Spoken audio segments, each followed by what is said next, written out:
Nekat lo. Lo dengan keadaan lo yang udah sempurna kayak gini, lo mau sia-siain hidup lo cuma buat macarin cewek kayak gue? Kenapa kamu bawa dia nggak minta izin? Hasil tes ibu. Jangan masuk. Kenapa kamu nggak tahu kalau suami kamu itu... Tunggu, Sa. Mungkin menurut lo gue cowok yang bodoh. Nekat Kamu sama lo bilang dan... lo suka sama gue? Iya. Mau bikin malu bapak ya? Aku sayang sama bapak. Ya kalau gitu kenapa kamu nggak peduli sama kami? Sampai kapanpun anak-anak tanggung jawab saya. Mereka itu menginginkan kamu... Sebagai apa? Pacar? Sebagai istri? Bisa nggak?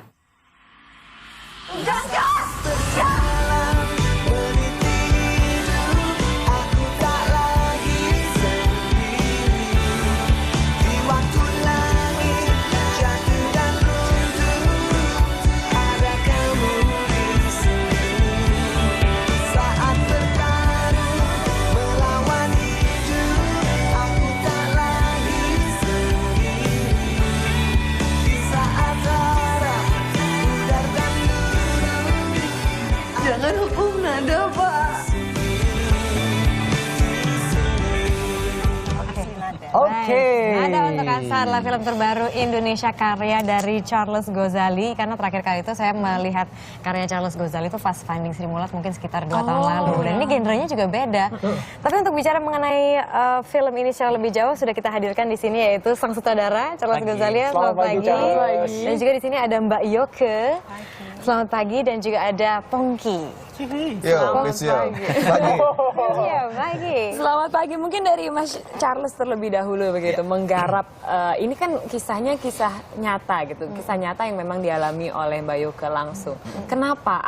Apa yang membuat Mas Charles mau mengangkat kisah ini? Bahwa satu kejadian yang dialami Mbak Yoke juga bukan hal biasa. Dan yang paling penting adalah yang menginspirasi kami pada saat melihat Mbak Yoke muncul di sebuah tayangan talk show.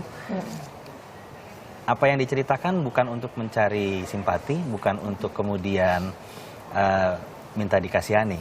Tapi kemudian yang kami dapat dari apa yang saya lihat dan teman-teman di Magma Entertainment serta sahabat positif Komsos KJ lihat adalah bahwa Mbak Yoke ingin membuktikan diri bahwa dia punya kesempatan hidup yang sama karena dia berani hidup. Sinopsisnya seperti apa sih Charles? Nada untuk Asa. Sinopsis dan cerita filmnya berkisar tentang perjuangan ibu dan anak yang kemudian berjuang melawan stigma karena terinfeksi virus HIV. Tapi bahwa kemudian dalam menjalani berbagai macam cobaan, stigma, bahkan dikucilkan dari keluarga kandung yang merupakan problem terberat, dia tetap berani hidup demi anak, demi masa depan. Bukan berani mati ya, berani hidup. Di saat orang banyak berteriak berani mati, film ini mengajak untuk berani hidup. Berarti tentang semangat begitu. Betul. Itu betul-betul diambil pure murni kisah nyatanya Mbak Yoke. Dari kisah saya sendiri.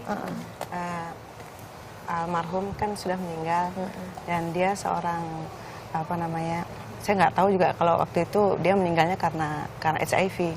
Tapi setelah sang suami ya. Ya, sang suami setelah meninggal, salah seorang ponakan itu tadi yang dia berusaha ngajak saya untuk memeriksakan diri karena melihat dari sakit almarhum kayaknya mengarah ke HIV.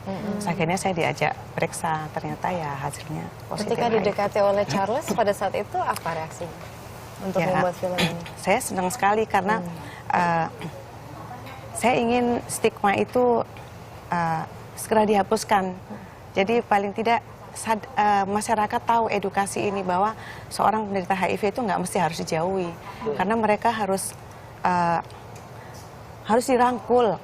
Selain dirangkul, terus kawan-kawan penderita HIV nggak seperti yang dibayangin sama orang-orang dan penyakit yang menakutkan, enggak juga. Kita tetap terapi dengan terapi minum obat, kita bisa sehat, kita bisa hidup normal seperti itu. Jadi dan putra saya yang paling kecil juga positif. Positif juga. Apakah Marsha Timothy sudah memerankan secara apik gitu? Sangat sekali. Begitu ya. Sayangnya Marsha tidak berkesempatan hadir ya. Tapi yang jelas sudah hadir di sini adalah Pongki Barata. Bro, ini banting setir menjadi aktor nih? Sebenarnya saya Marsha. Oh, boleh. Soalnya mau ngaku sebagai Darius nggak ada yang percaya gitu. Jadi saya mengaku sebagai Marsha. Ya, nggak banting setir. Saya mendapat bagian kecil dari film ini, tapi kemudian malah dipercaya bikin soundtracknya. Gitu, yang Dia gagal jadi Marsha karena nggak mau cukur jenggot. Tapi soundtracknya ini berceritakan tentang apa nih? Persis seperti yang Mas Charles bilang, bahwa film ini tuh harus menunjukkan bahwa orang itu berani hidup justru dan tegar gitu ya. Liriknya boleh agak sedih, tapi sebenarnya punch-nya itu lebih ke tegarnya itu gitu. Jadi agak susah sih. Boleh sedih tapi harus tegar. Gimana nih Les? Ya akhirnya saya dan Aca dan Charles duduk bersama setengah jam sebelum syuting, 1 jam sebelum syuting untuk bikin lagunya. Gitu. Ini luar biasa Bikin loh, lagunya. 4 lagu langsung on the spot gitu. Iya. Keren banget, coba itu gimana? Nah, ini saya dengar Marsha datang ternyata. Hai, Caca. Udah sampai. Kita tunggu-tunggu. Hadir, halo. Adrian dari tadi nungguin loh. Aku sampai. Halo, Apa kabar? Iya, begitu. Macet ya. Aduh. Yang penting kamu ada di sini. Silakan duduk loh. Hai semuanya. Ya sehat Bu. Ini baru yang asli, yang nggak perlu dicukur, memang udah begini tampilannya. Udah begini langsung seger gitu ya Adrian ya. Iya. Nggak apa-apa loh. Tadi kita juga apa-apa. sempat ngobrol sama Mbak Yoke, katanya secara paripurna sudah memainkan Mbak Yoke. Tadi katanya nggak datang, ternyata surprise buat aku ya. Pendalamannya gimana Marsha untuk memerankan Mbak Yoke ini? Pendalamannya, iya. Pendalamannya apa ya? Aku awalnya kan nggak ketemu. Awalnya cuman ngobrol sama Charles, terus skrip jadi, pendalaman karakter dari skrip. Sempat nonton interviewnya Mbak Yoke juga sebelumnya. Terus akhirnya detik-detik terakhir kita workshop, aku dipertemukan sama Mbak Yoke. Oh, justru malah akhir. Apa tantangan Iya. berat yang selama ini dirasakan oleh Marsha? Selama syuting? Iya. Aduh banyak banget.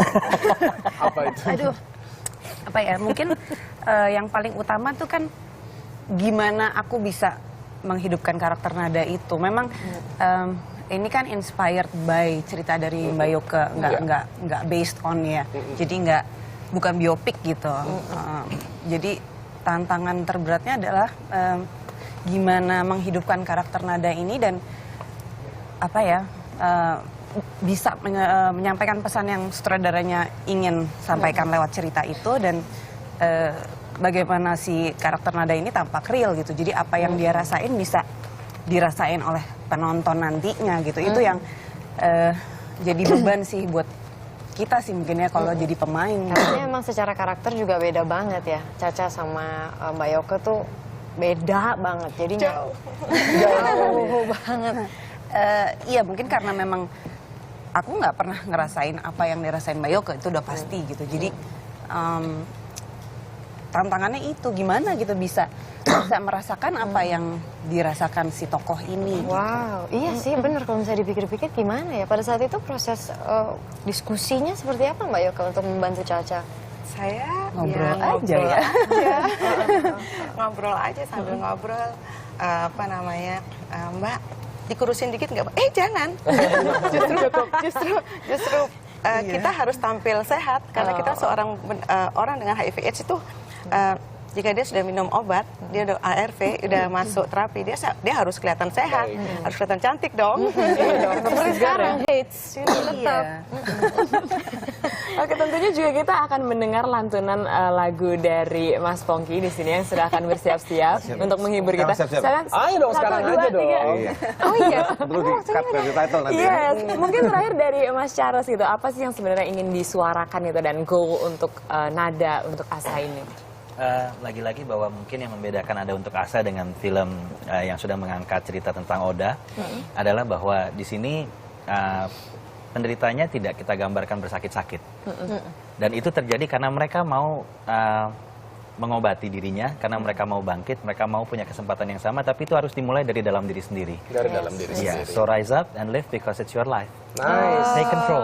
Yes, motivasi terbesar adalah dari dalam diri sendiri. Betul. Dan tidak terasa sudah 90 menit kami menemani pagi hari Anda, jadi saatnya kami dan kru yang bertugas harus pamit. Yes, semua tayangan berita yang kami sajikan hari ini dapat Anda lihat kembali di www.youtube.com/officialnetnews. Jangan lupa tonton Nada Untuk Asa tanggal 5 Februari. Selalu sebarkan senyum dan cinta terhadap sesama. Dan untuk menutup perjumpaan kita, Pongki.